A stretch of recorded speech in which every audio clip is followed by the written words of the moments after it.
Televisión transforma tu mente. Una estación de televisión por internet dedicada al desarrollo de una nueva conciencia planetaria. Planeta 2013 Televisión es parte de Planeta 2013 Networks. Transforma tu mente.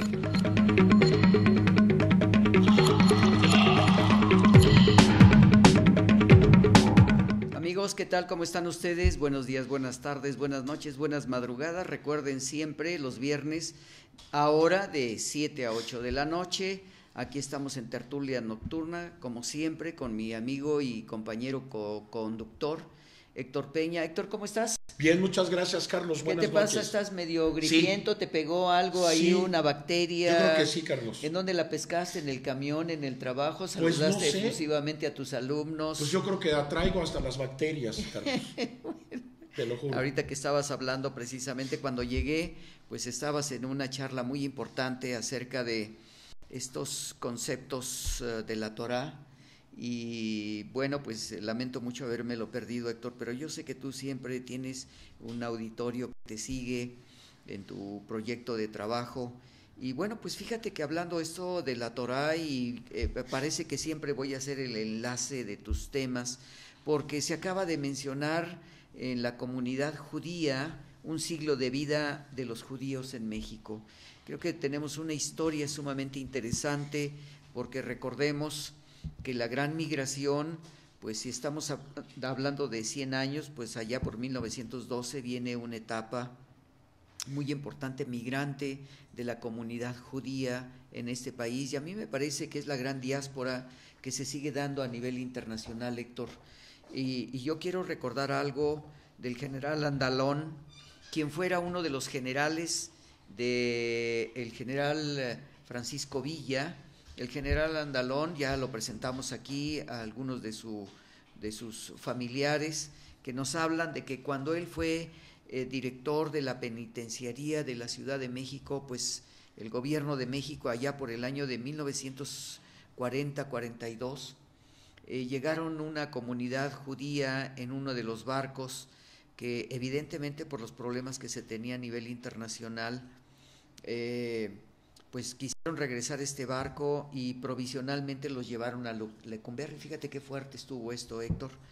Y resulta de que el general Andalón, quien era el director en aquella época de esta prisión llamada Lecumberri, él se dio cuenta de la injusticia que se estaba cometiendo y no permitió, fíjate qué interesante, no permitió que expulsaran a los judíos que habían llegado a México y que los retornaran, porque ya sabemos que si regresaban a Alemania, pues evidentemente era destino muerte. He oído de este general Andalón que apoyó muchísimo a ellos, y hay un gran reconocimiento por parte del general Andalón de la comunidad judía hacia él. Y bueno, pues aquí tenemos los 100 años, el siglo de vida institucional de los judíos, una serie de experiencias y reflexiones que se abordarán en el Congreso Internacional que hoy inicia en el Museo Nacional de Antropología. Y tenemos aquí una serie de publicaciones que hemos recopilado en los periódicos, y tenemos pues parte de ello porque hay algunos que en el momento que llegaron participaron en la Revolución Mexicana. Héctor, fíjate qué interesante esta entrega de la comunidad judía en nuestro país, Héctor.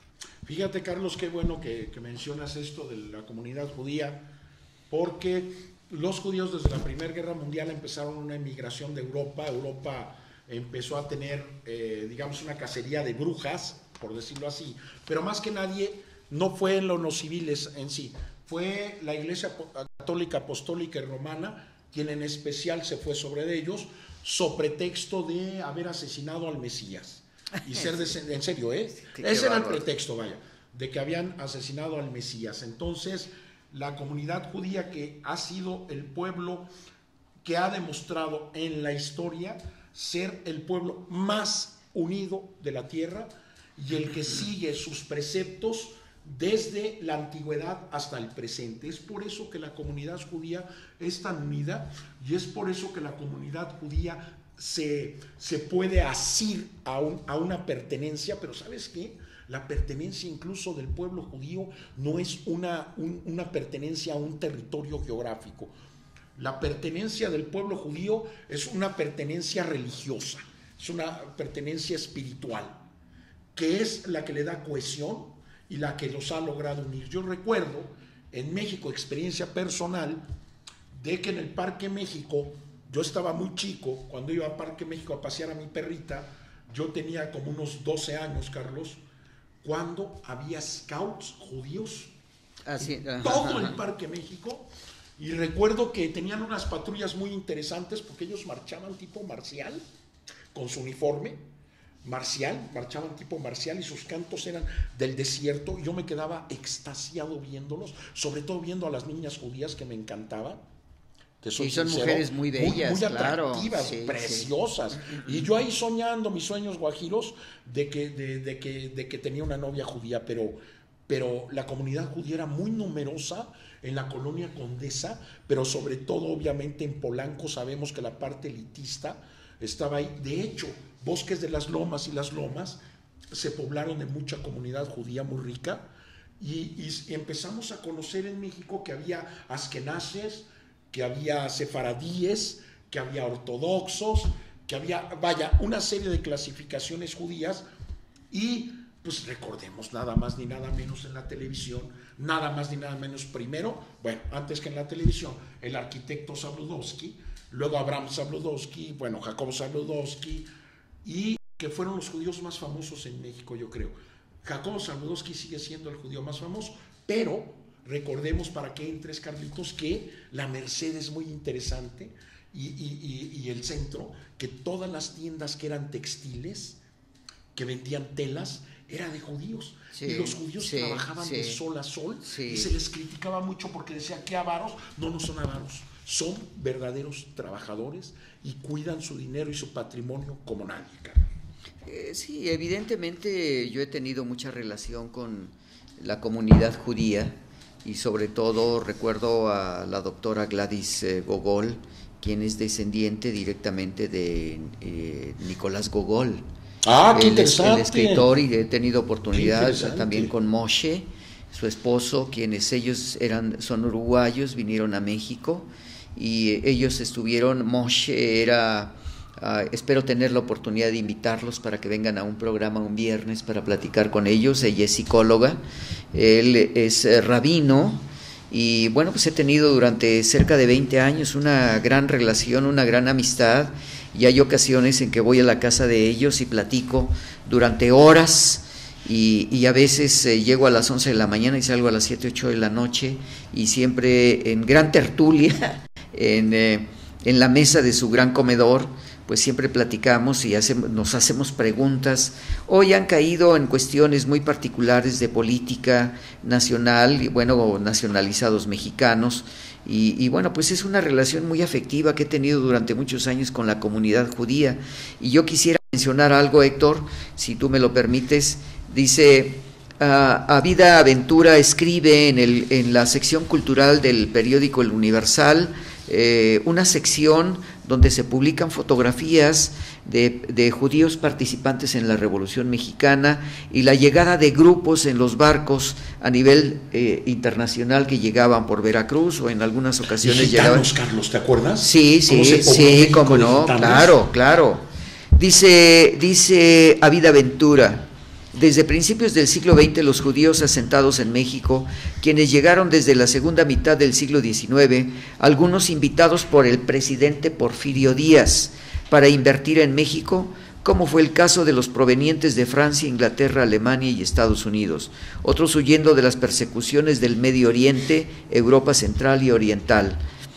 Buscaban reunirse como comunidad para crearse una identidad y ayudarse mutuamente. Bueno, yo creo que la gran diáspora, mira, gracias a que Lilia nos está poniendo la fotografía que apareció precisamente el día del miércoles 24 en el periódico, en el Universal, y también aparece otra, gracias Lilia, como siempre atentísima a ello, y también aparece otra fotografía en el mismo día en el periódico, donde aparece un letrero de unos navegantes que llegaron en un buque a México. Y bueno, pues Lidia nos está haciendo favor de proyectarnos ahí imágenes de judíos, y dice: rumbo a México el barco Lerdam,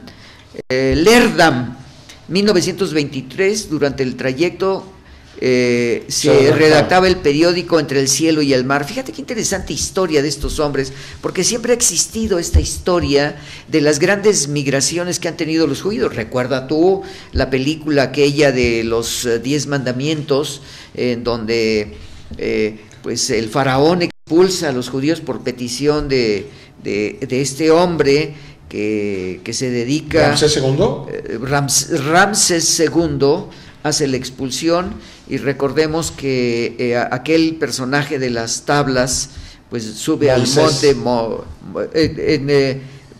He aprendido tantas formas de decirlo Moshe, que Moisés. Claro. Es tan interesante esta vida de estos personajes. A mí me fascina, Héctor, porque lo que podíamos decir, yo me atrevería a decir, con todo el respeto que me merece, la Biblia es el Antiguo Testamento es un gran libro de aventuras. ¿Me dejas decir algo, Carlos? Lo que tú quieras decir, por favor. Acabas de decir una cosa toral, Sí. Acabas de decir una cosa muy interesante, Carlos, muy, muy interesante. Fíjate que se dice que en la tierra, los pueblos que había en la tierra, el Hijo de Dios o de la luz, está dividida la humanidad, ¿estás de acuerdo en eso? Sí, bueno, sí. ¿A dónde tenía que bajar el Hijo directo de la luz? Pues en el mejorcito de los pueblos de la tierra. ¿Y en cuál bajó, Carlos? En el judío. Entonces el pueblo judío era un pueblo que dentro de todos los pueblos que estaban diseminados en la tierra tenía las condiciones intelectuales, tenía las condiciones espirituales y tenía las condiciones sociales para poder bajar en él y trascender. Y por eso los judíos trascienden tanto, Carlos. En la historia han trascendido tanto. ¿Por qué? Porque por algo bajó allí, Carlos. Entonces tú estás diciendo algo muy interesante. La historia de la Torá. La Torá es el Antiguo Testamento, obviamente. El Nuevo Testamento, recordemos que no es judío, recordemos que es cristiano. Pero la Torá, que es el Antiguo Testamento, que se compone, Carlos, de la Mishnah, que son las leyes, todas las leyes, principalmente la de Moisés con el Decálogo, es la primera Mishnah formal, y luego vienen una serie de Mishnahs, que son leyes ya de ordenanza para la salud, para vida social, para etcétera, que eran códigos para restricción indebida en sociedad. Y también vienen relatos, profetas, reyes, etcétera, ¿no? Entonces, este libro, nada más ni nada menos que es el libro más leído en toda la historia de la humanidad, Carlos. Fíjate que, pues, a mí en lo personal, vuelvo a repetir, sin ser, hacer una falta de respeto a este documento, a mí me parece el gran libro de aventuras, el Antiguo Testamento. Y dice la continuidad del propio documento: y aunque la mayoría de ellos como objetivo emigrar a los Estados Unidos para realizar el American Way of Life, el 14 de julio de 1912 fundaron en México la primera comunidad que abrigaría a todas las familias judías que residían en la República Mexicana, la Sociedad de Beneficencia Alianza Monte Sinaí. Fíjate que yo te voy a narrar también algo, amigos, porque tuve la oportunidad de vivir cerca de la comunidad judía allí en las calles de Monterrey, entre Bajío y Tehuantepec. Hay una, no sé cómo llamarle, si es iglesia o... Pues yo creo que sí es una iglesia, ¿no? Pues es un centro de comunicación donde pues los fines de semana había... Una sinagoga, gracias porque me diste esta oportunidad. Una sinagoga en la cual cada 8 días, bueno, yo tendría 7, 8 años, Héctor. Y bueno, tú sabes, pues la palomilla del rumbo, que era la UVA, y lo digo en clave porque UVA es Unión de Vagos Asociados. Así éramos todos los amigos, y nos tocaba, nos dividíamos en grupo porque ya éramos pandilla. No, yo ya llegué en forma temprana por mi edad, pero tardía porque ya había otros grupos. Pero la UVA se dividía y nos daban oportunidad. Acababa yo de llegar a esa época a la colonia Roma, que todavía no estaba construido, fíjate, el viaducto, o sea que tenías que pasar con unas tablas, el río de la Piedad. Exacto. Tenías que pasar al otro lado con con un puentecito de madera que habían hecho ahí. Todavía no existía ni siquiera el viaducto Piedad, el viaducto, lo que ahora es el viaducto Piedad. Veíamos allá a lo lejos la octava delegación, y prácticamente no existía Narvarte, no existía nada de eso. El Parque del Seguro Social tampoco, ¿verdad? Era un terreno donde Exacto. donde iban a jugar, pero no tenía bardas, y iba mucha gente a jugar fútbol. Bueno, quiero terminar con esto. Nos dividíamos por mes, varios grupos de la UBA para cuidar coches judíos. Y yo cuidé coches judíos cuando tenía... ¿En las calles? En la calle. ¿Como franelero? Sí, como franelero, pues. Y yo se lo cuidé, patroncito, yo se lo cuidé.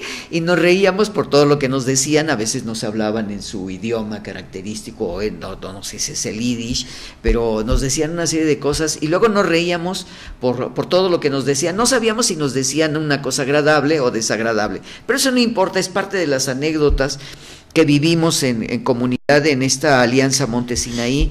Probablemente sean de los primeros grupos que se ubicaron en la colonia Roma, porque en la colonia Roma vivía mucha gente. Hay otra allá en las calles de San Luis Potosí, hay otra sinagoga, reconozco otra que está cerca de la embajada cubana, y bueno, pues he tenido oportunidad de asistir a bodas, asistir a fiestas muy particulares con esta comunidad, y bueno, pues lo único que podemos decir es felicidades a la comunidad judía, porque tuve alumnos personales. Yo trabajé con Gladys Gogol en una escuela de la comunidad judía, un intelecto muy particular en la enseñanza, las escrituras, les enseñan a escribir, les enseñan a hablar, les enseñan todas sus tradiciones para ellos. Tengo por ahí unos obsequios que me han hecho ellos. Pero también quiero mencionar algo, Héctor. Fíjate que muere Wilhelm Bress, que tenía 95 años y fue el fotógrafo de Auschwitz. Él, un hombre muy interesante, también fue publicado en el periódico La Razón.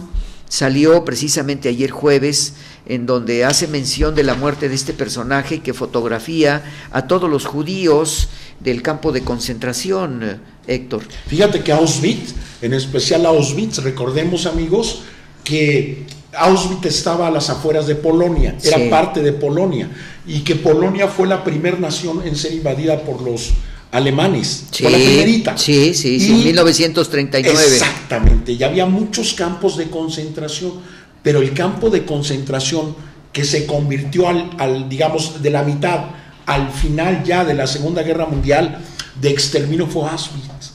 Ya llegaban todos los trenes de toda Europa y llegaban a Auschwitz. Fue, creo, el campo de exterminio. Fíjate, un alumno mío me cuenta que estuvo en Auschwitz y que lo fue a visitar. Dice que él, pues realmente dice que no le prestó mucha atención, era muy chico, pero dice que su madre salió llorando y decía que su madre le platicaba que las energías se seguían percibiendo en los lugares tan horribles. No, terrorífico lo que tú mencionas, Héctor. Quiero decirles, amigos, que mi admiración por el pueblo judío es muy fuerte, Héctor, porque en la casa de ustedes tengo precisamente la bandera israelita. Es preciosa. Soy un admirador siempre ando leyendo, por ejemplo, Masada, que es una historia verdaderamente impresionante. Precioso, sobre todo la destrucción y la conquista que hizo pues los romanos para tratar de conquistar esto y que no conquistan a nadie. Pero Masada para mí tiene una historia muy particular, porque fue construida por un hombre que hoy lo tachan de loco y que pues es parte de uno de los grandes constructores del Imperio Romano, que él se hace pasar por judío, estaba casado con una mujer judía, princesa, y que después los romanos lo toman a él para castigar pues la osadía de estos revolucionarios judíos que se tenían. Sí, porque era una fortaleza. Era una extraordinaria fortaleza, pero quiero mencionar que Wilhelm en 1937 aprendió fotografía en Katowice, en la casa de una tía. En 1939 comienza la invasión alemana a Polonia, lo que tú acabas de mencionar, y Brás estaba en el ejército en aquellos momentos. 1940 es capturado en Hungría por los nazis cuando se dirigía hacia Francia. En 1941 en Auschwitz deja de llevar los cadáveres al incinerador para ser el fotógrafo. Fíjense, o sea que a él le tocaba llevar los cadáveres. Un problema. Mira, a mí en lo personal me da mucha pena porque no me gusta tratar estos temas, pero son parte de la historia. O sea, no llegar al amarillismo, ¿te refieres? No, sí, a mí no me gusta esto, y tú sabes muy bien que siempre lo hemos manejado en este programa. Y tienes toda yo creo que tuve la gran oportunidad de conocer a esta mujer que escribió Por Nunca Jamás. La escuché porque Gladys Gogol me llevó a una conferencia al museo, a la comunidad judía, precisamente. Una sobreviviente de Auschwitz. Una de las sobrevivientes que tenía marcado su número, como aquí este fotógrafo tenía marcado el número 3444, que fue... Es decir, ¿era judío? Él era judío, judío. Okay. Y en 1940 pues es marcado, retrató a todas las víctimas de los experimentos científicos de Joseph Mengele, de mala memoria, y sobre todo a la cámara de gases. A mí no me gusta hablar de esto, porque hay una serie de discusiones ahora que son fuera de contexto, Héctor, y me da pena hasta decirlo, porque hoy hay quien dice que cuando fue la liberación por los británicos y los norteamericanos, no existieron los campos de concentración. Así es. Y sobre todo, el juicio de Nuremberg, me parece que fue un gran teatro planteado de acuerdo a lo que dicen algunos autores ahora. Y yo, la verdad es que después de más de 60 años de que ha acontecido esto, pues es muy difícil que nosotros lo manejemos con una realidad, con el hecho de la verité. ¿No? De ellos, no, claro, están los testimonios, están de todas ellos. Estas gentes, esta mujer que escribió, lamento que se me haya oído.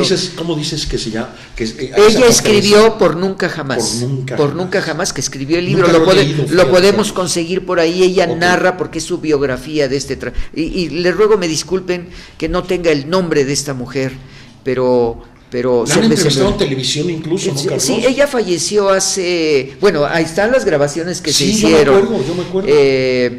La entrevistaron varias veces aquí en México, tuve oportunidad de conocerla a ella y bueno... A lo mejor Lilia, a través de buscar Por Nunca Jamás, autora de Por Nunca Jamás, así dices que se llama, a lo mejor encuentra el nombre. Pero oye, Carlos, una cosa muy interesante es, o no muy interesante, no sé ni cómo decirla, fue este extraordinario cine documental que es La Lista de Schindler. Es uno de los casos más dignos de destacar de una persona siendo nazi. Ahí está el libro. ¿Cuál es la...? A ver, es que yo no alcanzo a ver, déjame ver. La autora, porque ha de tener un nombre raro. Arriba está, ¿verdad? El nombre. No, yo Dunia Wasserstrom, sí. Dunia, bueno, yo tuve la oportunidad de conocer a Dunia al venir a México a través de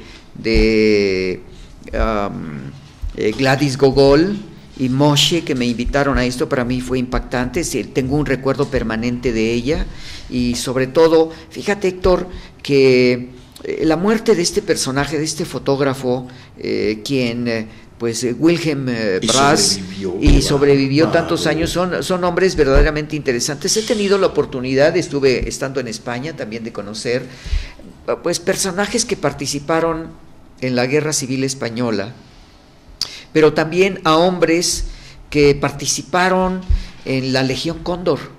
¿Qué es eso, Carlos? La Legión Cóndor era el grupo precisamente de españoles, grupo de españoles que combatieron con los alemanes, y que es la Legión Cóndor. Resistencia. Bueno, pero aquí también nosotros sabemos que está el pintor mexicano que fue capitán de la Quinta Internacional, que combatió en España por los grupos comunistas en España.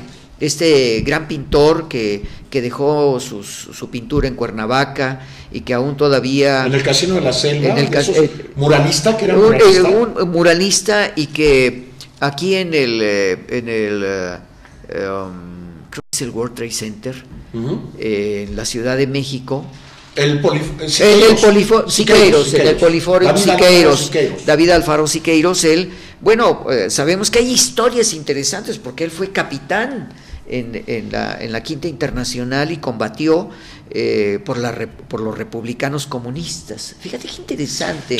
Fíjate cómo llegaste a eso hablando de estos hermanos.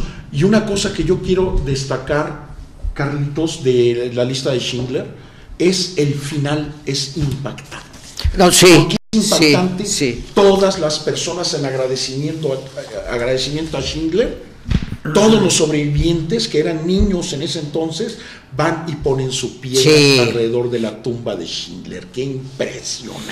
No, y es el agradecimiento de todos los judíos porque él logró salvar miles de judíos, como en el... ¿Sabes que también hay un mexicano que hizo lo mismo? No. Que, fíjense, voy a platicarles algo, amigos, que es muy interesante. Era un porque noble o algo así.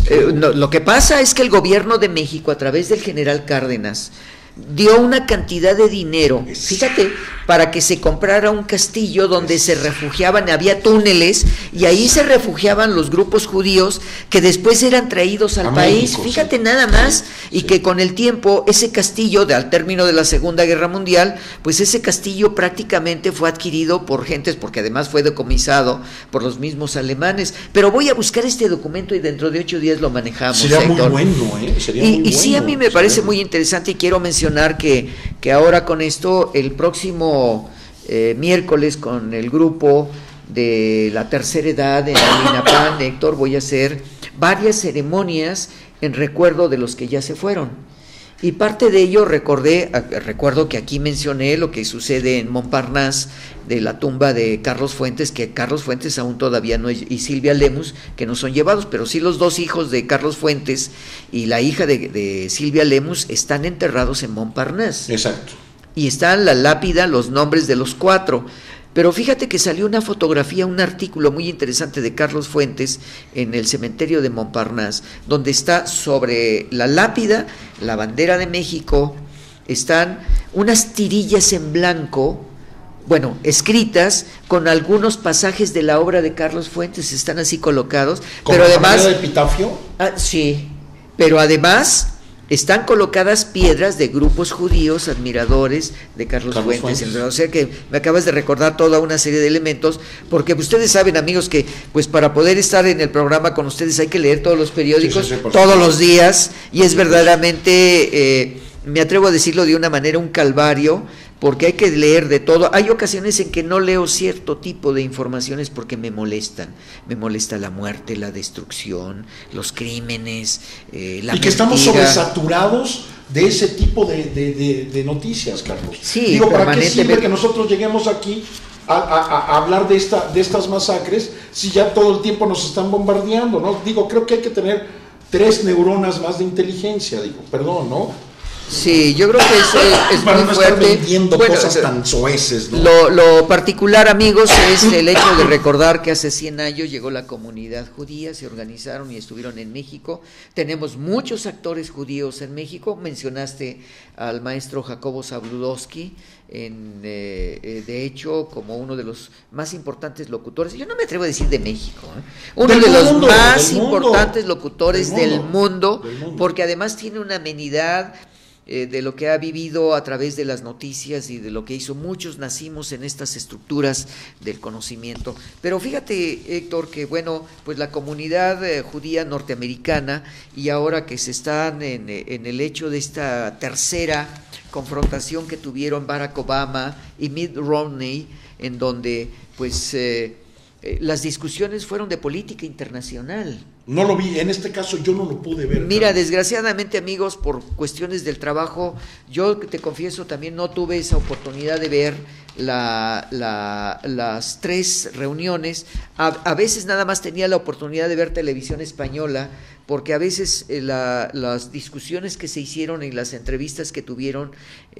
estos encuentros de debate que tuvieron Mitt Romney y Barack Obama, me llamaron mucho la atención, porque en el programa de Nino Canún escuché el gran teatro, la gran presentación, la gran difusión de lo que es el concepto norteamericano para llegar a ser presidente. Yo, en la primera etapa dijeron... hizo una muy buena análisis. Sí, los escuché. Los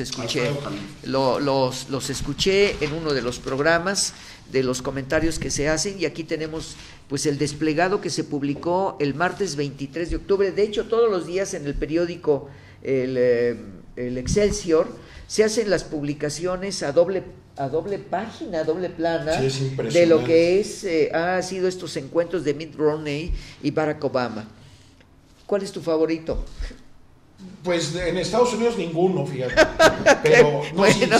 Soy muy sincero, creo que no soy partidario de genocidas algunos, pero digamos que nos podría ir mejor con Barack, sí, con Barack nos podría ir mejor que con Romney, porque lo vuelvo a repetir, Romney quiere guerra. ¿Y por qué guerra, Carlos? Porque necesita deshacerse de tanto indocumentado, alistarlos para el frente de guerra y eliminarlos. Perdón que sea tan directo, pero yo no, veo. Héctor, tienes libertad de expresión. Necesito que, esto es lo que piensan esta serie de monigotes, junto con este señor Bush, la misma línea de Bush, de órale, alisten a todos los latinos y todas las personas de Centroamérica, mándelos al frente de batalla, creamos una guerrita ahí en convenio como las Floridas, las hacían los aztecas, de que con los tlaxcaltecas se ponían de acuerdo, nos enfrentamos, ¿sí o no? Entonces los estadounidenses hacen lo mismo para diezmar población. Entonces, ya más apoderarse del mundo no pueden más, o sea, ya lo tienen ellos. Ahora, ¿qué necesitan? Necesitan otra vez economía de guerra. Y esa es mi opinión. Yo, ¿por quién voto? Por ninguno. ¿Con quién nos iría bien? Pues con Barack. Aunque, fíjense, también en Estados Unidos votas por el menos peor. Por el menos peor. Creo que el menos bélico hasta ahorita ha sido Obama, Carlos. Sí, bueno, de hecho tiene también una historia bastante fuerte, Barack Obama. Y estaba yo buscando en estos momentos algunos de los artículos que se han publicado en lo que está diciendo Héctor. Desgraciadamente no encuentro uno que me pareció muy interesante, pero yo creo que Mitt Romney tiene una estructura como sureño, es gran discriminador. Totalmente. El mundo le tiene, ya han hecho comentarios muy fuertes de ello, porque el mundo le tiene miedo, porque llegaría, es gran discriminador, es un personaje, según algunos autores, que no le ha dado el nivel de acercamiento que se le debe de dar a lo femenino. Yo creo que Barack Obama ha tenido una estructura y un movimiento muy particular, porque ha luchado con la misma Hillary Clinton para la medicina social que se tiene en los Estados Unidos. Sí, fíjate, Carlos, perdón, esto que te voy a decir, esta foto que estamos viendo de ambas parejas, uno como candidato y el presidente Obama, estamos viendo la guerra del planeta de los simios, o sea, el regreso del planeta de los simios, o la conquista. Bueno, la tercera película se llamó La conquista del planeta de los simios. Este señor Romney tiene esa política, o sea, tenemos que recuperar los Estados Unidos de mano de estos changos. ¿Por qué? Porque es absoluto racista. Entonces, este señor le da la mano a Barack, pero después te aseguro que se esconde y se la lava con gel antibacteriano. Es decir, cuidado con este tipo de sujetos que son cucuclanescos, y perdón por lo que digo, pero Bush se sabe que es fiel perteneciente a este tipo de sectas como el Ku Klux Klan. Y no te digo qué significa el Ku Klux Klan, porque nada más de pronunciarlo creas desarmonía al universo, pero es muy fuerte estos grupos, Carlos.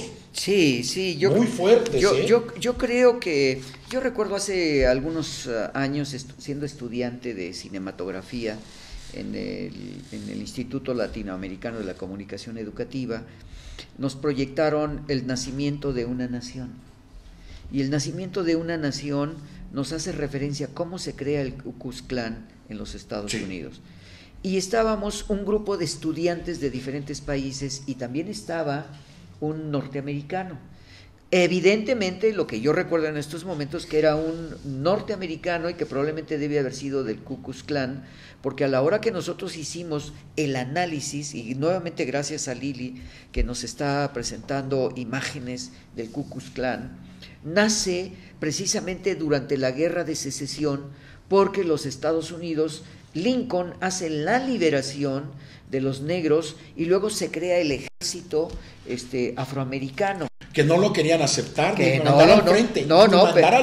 pero sí, claro, pero además de esto, los oficiales de ese eran blancos. Así es. Y en la Segunda Guerra, bueno, tuve la oportunidad de estar en el Smithsonian y fui a ver el trabajo que se hizo en el Smithsonian, en el museo, sobre la Segunda Guerra Mundial, cómo tenían los campos de concentración de los japoneses. Pero además se creó un grupo elite negro, y que fue el que más ganó medallas, que estaban en contra de los los oficiales norteamericanos blancos se molestaban mucho porque fueron los que tuvieron mayor número de medallas durante la Segunda Guerra Mundial. ¿Y sabes qué? Pero también había una ventaja, que cuando le apuntaban, como todo lo veían oscuro, le apuntaban a lo que veían blanco, y esos eran los primeros en caer.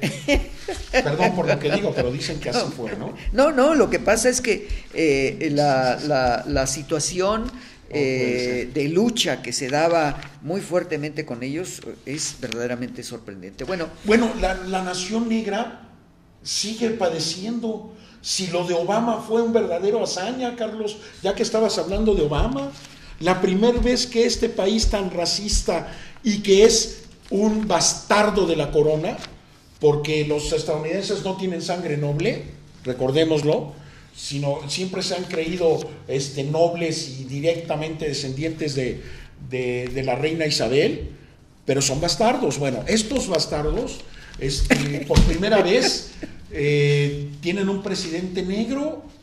La corona, ¿tú crees que la realeza inglesa va a darles un título teniendo un presidente negro? Pues claro que no.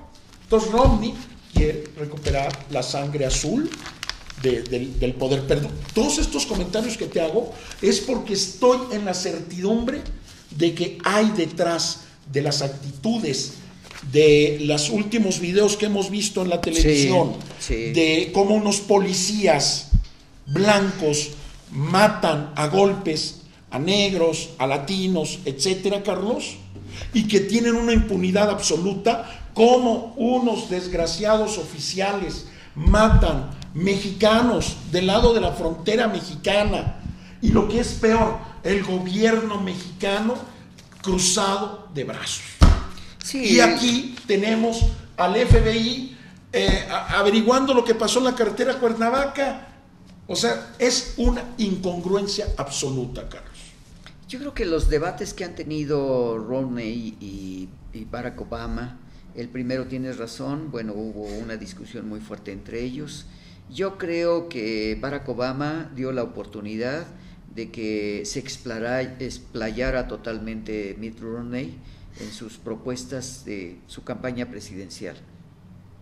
Yo considero que el presidente Barack Obama es la mejor opción, porque además tiene el apoyo de todos los afroamericanos en los Estados Unidos, tiene el apoyo de todos los migrantes extranjeros, porque después de que se emitieron una serie de legislaciones que perjudicaban y expulsaban a un grupo de gentes, la última propuesta, evidentemente siendo política, es otorgarles el permiso de residencia a todos los estudiantes de todas partes del mundo hasta que ellos terminen una carrera, y sobre todo la búsqueda de un documento para que sean residentes norteamericanos. No se nos olvide, amigos, que los norteamericanos, que no son más que un conglomerado internacional de naciones, buscan precisamente el hecho de lo pro-norteamericano, porque recordemos Isla Ellis. Sí, por supuesto. Oye, Carlos, hay una cosa que yo no quiero dejar de decir. hay personas norteamericanas que mis respetos, con una calidad humana como nadie, que hacen labor en el mundo de preservación del medio ambiente, sí, de sí. Ir a comunidades pobres en el mundo. Sí. Yo hace rato despectivamente me refería a la clase élite que tiene dominado Estados Unidos. No hablo del pueblo. El pueblo norteamericano hablas de los políticos. De los políticos. No, pero el pueblo norteamericano, yo me quito el sombrero porque hay verdadero altruismo en Estados Unidos, Mis respetos. Y además hay mucha gente que dona tanto dinero a naciones tan pobres, Carlos. Entonces, eso sí yo se lo reconozco al pueblo norteamericano. Mis respetos, que siendo la plataforma internacional y poderosa del mundo, se dignen muchos de ellos a ayudar al mundo, Carlos. Fíjate que hablando hace un momento de Israel, voy a leer parte del artículo que escribió José Carreño Figueras en esta nota del martes 23 de octubre, y dice: Israel, de hecho, una de las sorpresas fue el ataque de Rodney que lanzó contra la política belicista de Obama en Libia. No podemos matar nuestra salida de Libia, dijo.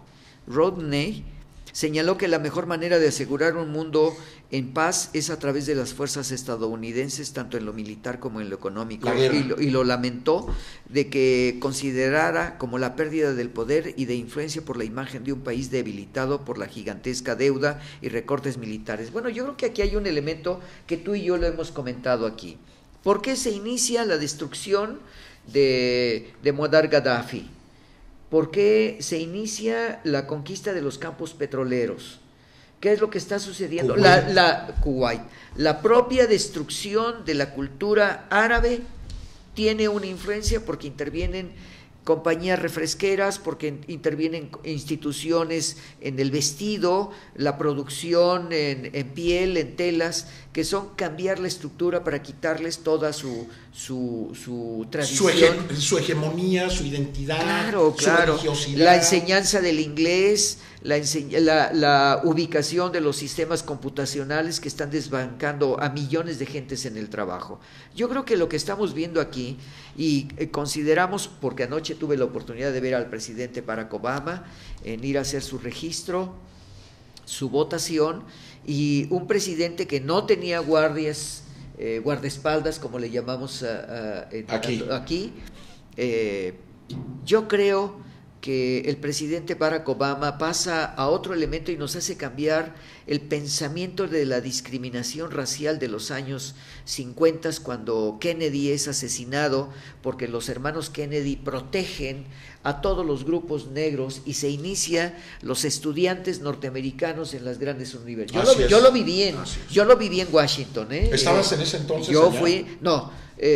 Yo fui hace aproximadamente unos 15 años, okay, porque estuve haciendo visitas y he tenido oportunidad de ir a congresos en universidades como INA en San Antonio, que fui a dar conferencias sobre medicina tradicional.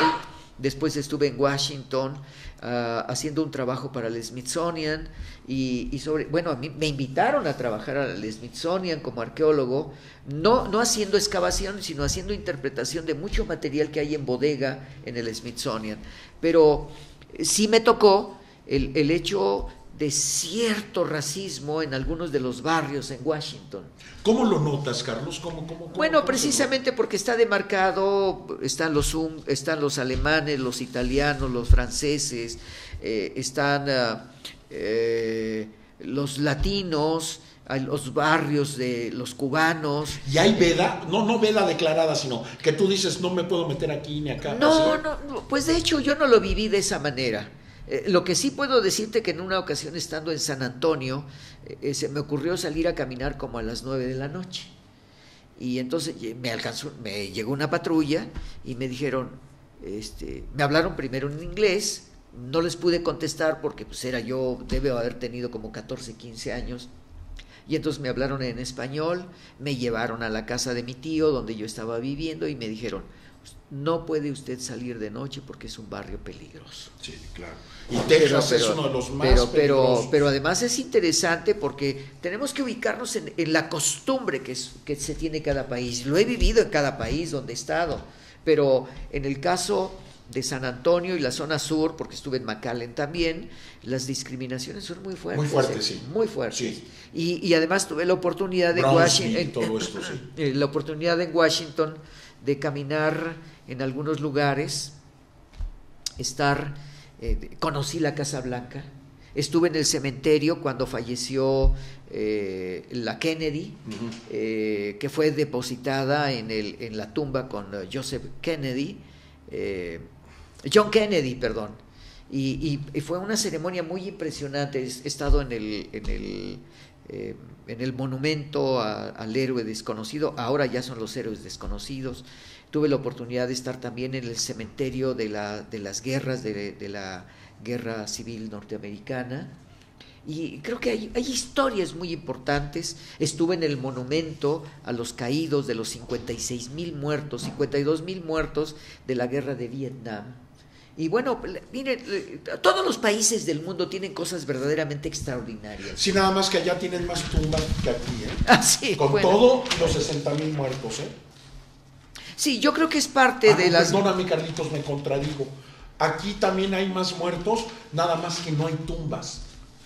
No hay tumbas a los civiles desconocidos. Hoy están haciendo un monumento a los muertos de la guerra provocada. Pero solo militares, creo. No va a ser a los 56,000 muertos, que creo que ya llega a los 100,000 de este periodo sexenal de este personaje que afortunadamente ya se va, que es el señor Felipe Calderón, que yo creo que en sus siglas lleva su estructura de lo que es. ¿Por qué? ¿Por qué, Carlos? Fecal. Ah, sí es cierto. Entonces, sí es un hecho muy fuerte de lo que decimos, pero verdaderamente cuando sabemos que hay gente que se ha dedicado a gobernar en lo que es su estructura, yo creo que la primera etapa, y lo podemos ver en los periódicos, siempre salía las siglas del personaje. Sí, me acuerdo, sí. Y llegó el momento en que las bromas y los chistes que se manejaban a través de las siglas de Felipe Calderón Hinojosa, que pues tú lo ves y es fecal. Sí, fecal. Y bueno, pues ahí tenemos la estructura de lo que fue verdaderamente este gobierno. Pero fíjate cómo hay líderes en el mundo, que yo recuerdo, por ejemplo, al presidente Ho Chi Minh, recuerdo al presidente Mao Zedong, recuerdo a Kemal Atatürk, que fueron líderes en el mundo. Era la época en Rusia estamos hablando de Khrushchev. De Khrushchev, ¿no? Khrushchev, un hombre que llegó de ser un líder muy carismático en su momento, y quizá a él se le recuerda más por los zapatazos en las Naciones Unidas, cuando fue el conflicto de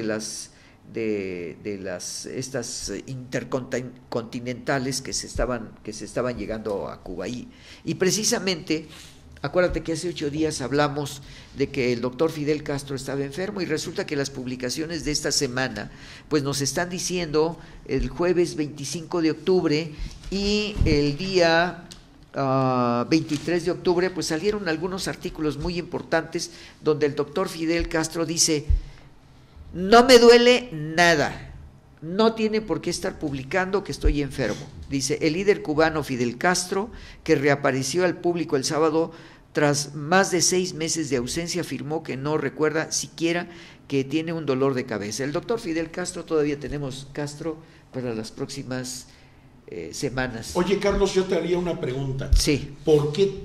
Yo creo saber la respuesta, me gustaría que tú la dijeras. Sí. Carlitos, ¿por qué es tan importante que el mundo sepa que Fidel estaba aún vivo?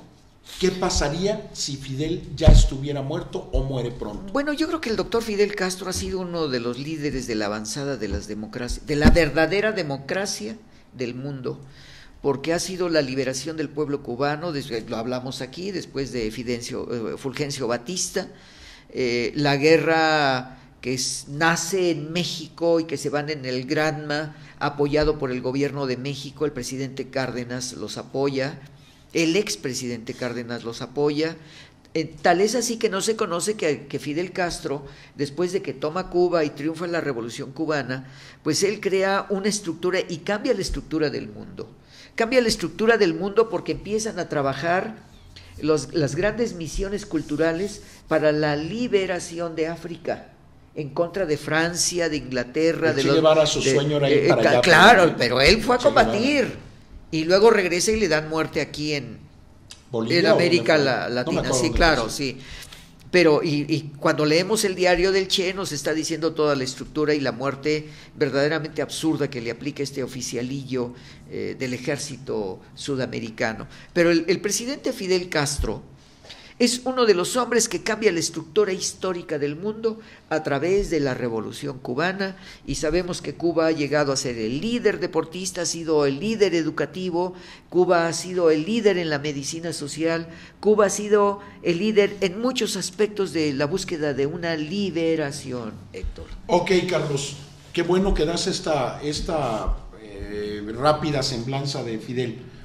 Ahora, vamos a poner un panorama real ahorita. Supongamos que Dios no lo quiera, obviamente, yo lo admiro mucho a Fidel Castro. Vamos a suponer que hoy fallece Fidel Castro. ¿Qué pasa si el mundo se entera de que Fidel ha muerto? ¿Qué pasa con Cuba? Bueno, había una gran liberación. Bueno, yo te voy a decir mi experiencia porque viví en las Antillas durante 2 años, dos años y medio más o menos. Estuve viviendo en Kingston y tuve la oportunidad de acercarme a gentes revolucionarias dominicanas, tuve oportunidad de hablar con muchos cubanos, estuve en el Instituto de Cultura Africana de Kingston, dirigida por maestros de baile africano cubanos. Durante ese periodo que estuve allá, mi relación fue con gente de pensamiento liberal. Si en estos momentos muere el doctor Fidel Castro, va a haber una convulsión internacional, va a haber cuestionamientos, pero también va a haber grandes comentarios de lo que fue la liberación de Cuba, porque recordemos que cuando estuvo Fulgencio Batista como presidente, que fue ubicado Fulgencio Batista por la mafia internacional basada en los Estados Unidos, porque de ahí era donde se blanqueaba, donde se lavaba dinero, para que llegaran todos los grandes capos de Estados Unidos que iban a hacer sus reuniones allá, que era la isla de prostitución para los capos internacionales. Fidel Castro los libera y hace de aquellas gentes que no sabían leer y escribir, hace los grandes investigadores, los grandes científicos, los grandes trabajadores. Y hace algunos años Fidel Castro dijo: váyase de Cuba toda la mierda que hay aquí, todos los pro norteamericanos, y que se van a la Florida. Pero esa es parte de una estructura, de un pensamiento liberal, de un pensamiento, aunque hoy hablar de democracia hay que tener mucho cuidado, el término democracia no es el mismo demos y kratos que se manejaba en el concepto griego. Hoy son otras estructuras las que se manejan. Es que fíjate, Carlos, bueno, nos queda un minuto, pero fíjate, Carlos, que democracia, decir que la democracia es una aquí y es otra acá, eso no es democracia. La democracia es un solo modelo, y en el mundo cada quien le llama democracia a su conveniencia a un sistema de gobierno para disfrazar sus propias perversiones. Lo que estamos viviendo, una democracia en México no existe la democracia. Están hablando de la democracia española, no existe la democracia española. Así y me da mucha pena decirlo, pero estamos comprobando que el señor Rajoy en estos momentos, él no gobierna en España, quien gobierna es Bruselas, y me da mucha pena decirlo si nos están viendo en España, pero en los movimientos de los inconformes, los movimientos de los médicos, los movimientos de los hospitales, los movimientos de los jueces, el movimiento que está sucediendo en estos momentos en España, que además, me da mucha pena decirlo, ¿qué tenía que ir a hacer el señor Enrique Peña Nieto a España a apoyar al gobierno de Rajoy, dando una declaración y dice: se desata el apetito de astilleros gallegos porque Petróleos Mexicanos pretende comprar o rentar 4 buques más? Entonces, ahí la dejamos. Porque no podemos hablar de la democracia en México cuando la democracia está hecha por las tarjetas, ¿cómo se llamaban las tarjetas? Soriana. Soriana, y no puede ser. El próximo viernes vamos a hablar de lo que está aconteciendo en una pseudodemocracia mexicana que no existe y no existe en muchos lugares del mundo.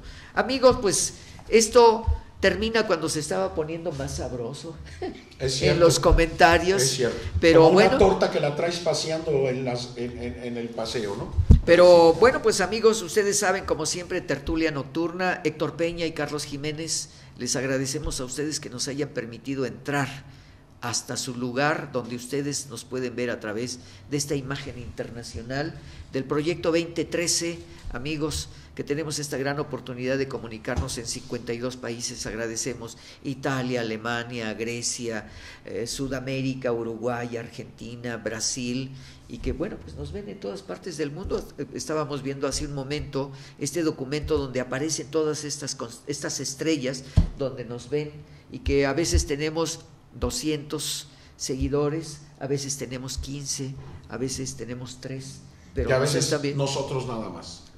Pero hay algo muy importante, amigos, que tuve la oportunidad, y quiero darle las gracias a Lilia por su excelente trabajo, porque en la semana estuvimos viendo el programa del viernes pasado, un excelente programa, y que fuimos felicitados de diferentes lugares, y me sorprendió porque allá donde está en el INAPAM, en los ciclos de capacitación de internet, estaban viendo nuestro programa, Héctor. Pues les agradecemos a ustedes, y le agradezco mucho a Lilia que nos haya acompañado con imágenes y llevar el trabajo técnico. Gracias, amigos. Se despiden de ustedes en Tertulia Nocturna, Héctor Peña y Carlos Jiménez. Hasta luego, amigos. Planeta 2013 Televisión. Transforma tu mente.